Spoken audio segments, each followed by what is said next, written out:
All right. Well, good morning, everyone in the room and not in the room. It's great to be with you all. Good morning.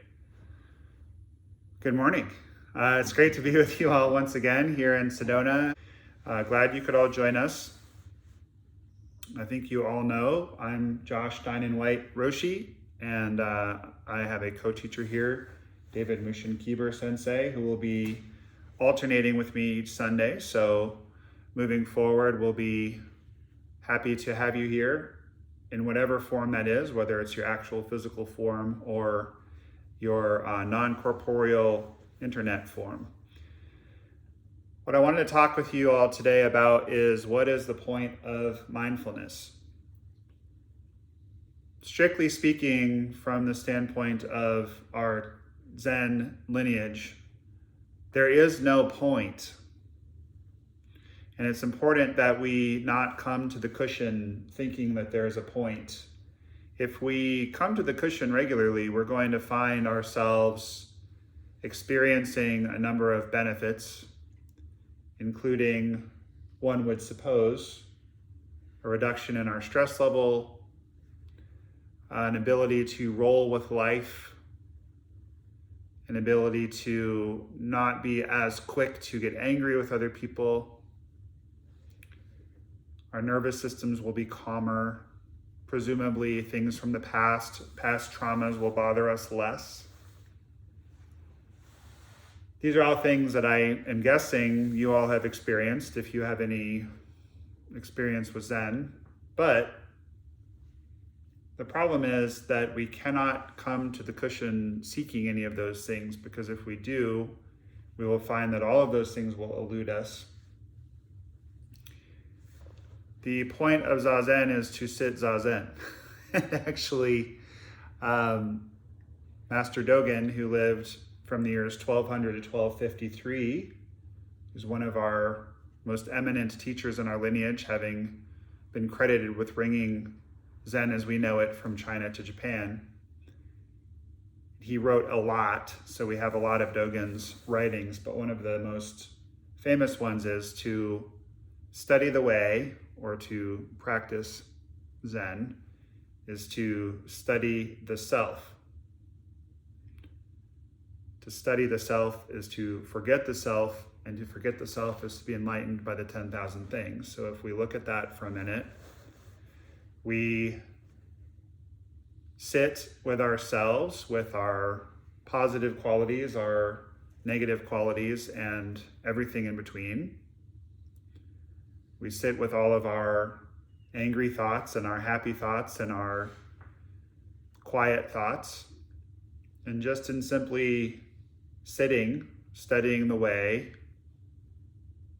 we're also studying ourselves. We're learning about ourselves. We're learning about what makes us tick. I'm recovering from the flu today, and had we not postponed this day for various reasons already, probably I would not be here. So my dilemma, my Zen koan, if you will, today was to either bail, push through as if I'm fine and probably become sick again, or find some middle ground, which is what we chose. We did an abbreviated service. Normally we would sit 2 periods of Zazen and then have a talk, but today we sat 1 period, give the talk, and then those that are able-bodied will sit another period, but I will not. What does that have to do with what I'm saying? What it has to do with is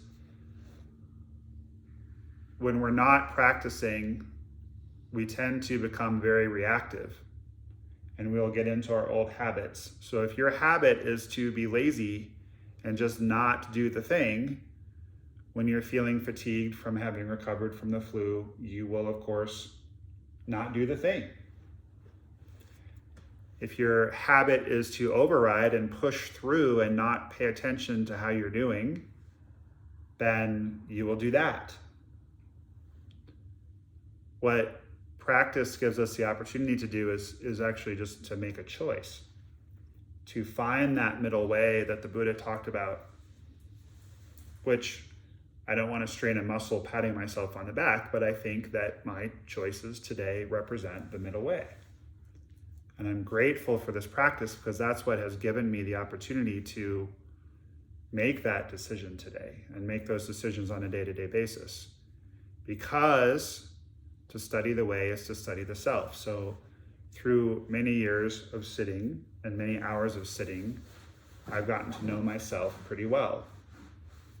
There's people in the room that have been practicing longer than I have. I would say that you all probably know yourself pretty well by now, I hope.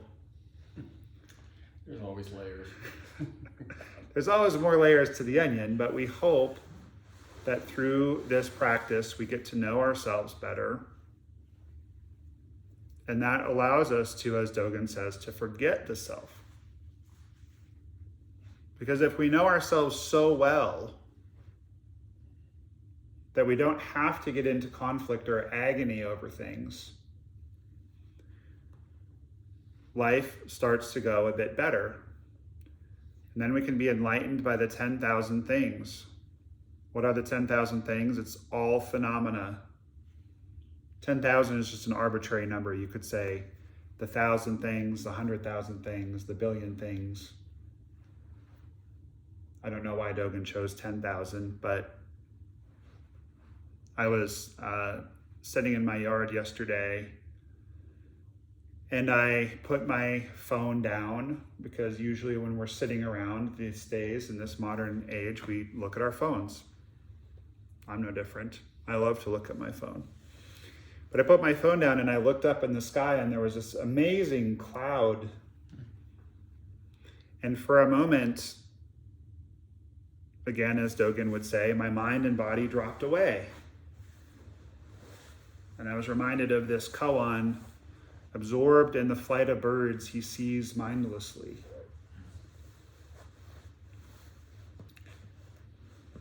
One could easily adapt that koan to say, absorbed in viewing a cloud, he sees or she sees mindlessly, or they see mindlessly, depending on your pronouns.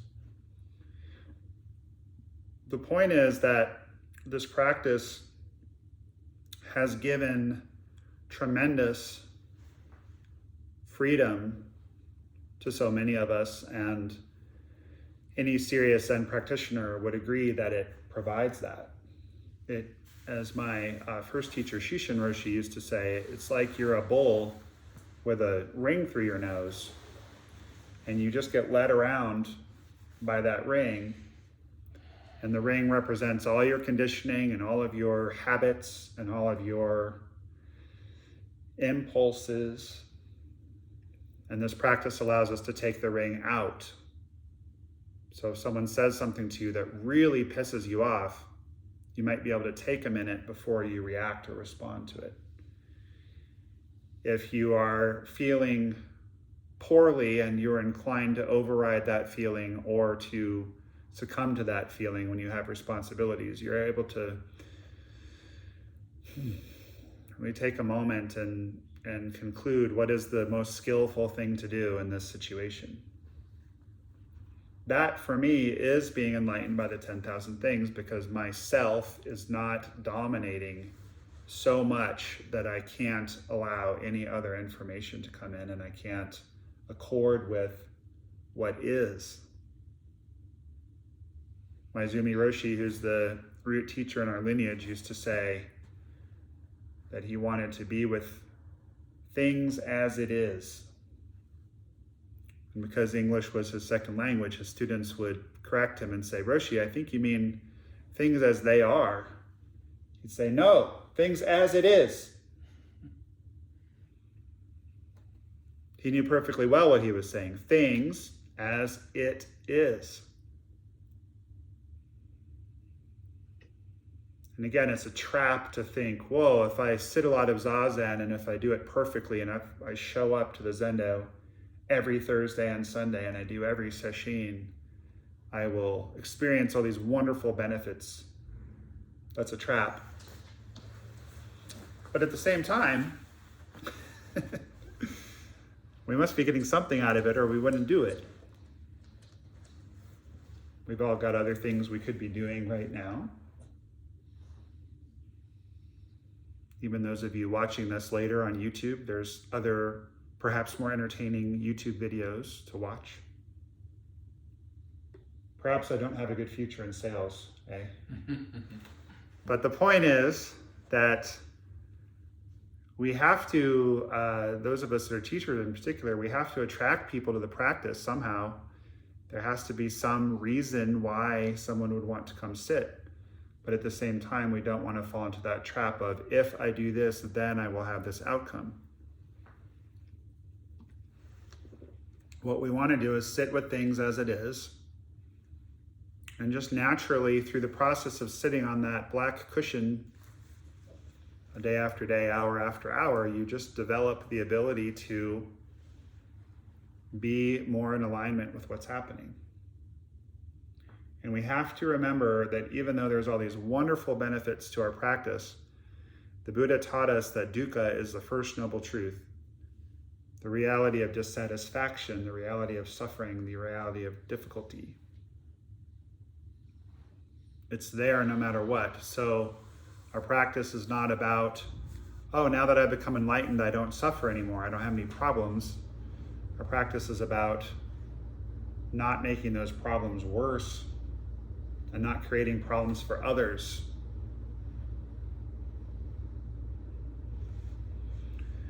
So again, the point of mindfulness is that there is no point. And because there's no point, that's the wonderful point.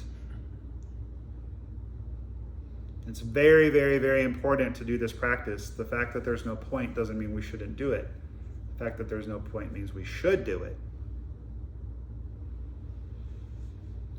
Does anyone have any questions? Yeah. Well, so the comment that was made, for those who couldn't hear, was another teacher was saying, so people say to me, I need to come sit with you because I need more Zen in my life, and that the response is, I don't know that you're going to get Zen in your life the way you think you're going to get Zen in your life. Because most people think that Zen is all about, oh, I'm just at perfect peace and everything's great. There was a Zen master who, it is said, used to have rage like a powerful thunderstorm, but then when it would pass, it was as calm as a spring morning.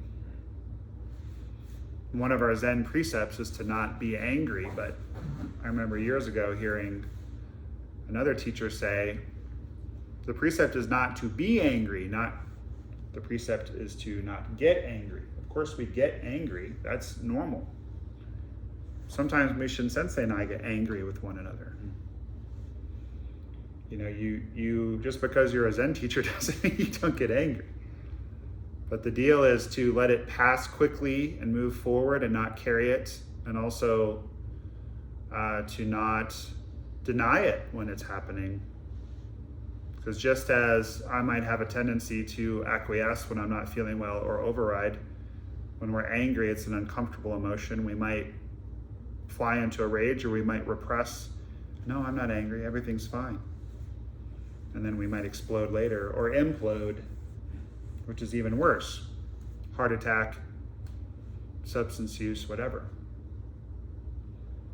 So yeah, what is Zen? That would be a good conversation for another Dharma talk. But you know, we have our concept of Zen, that it's going to take away all of our problems, but the reality is that it just makes them more bearable, and it keeps us from creating more problems. Any other comments or questions?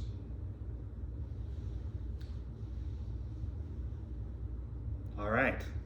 Well, thank you all so much for being here in the Zendo, or for tuning in, and we will pick it up next week. Thank you for joining us.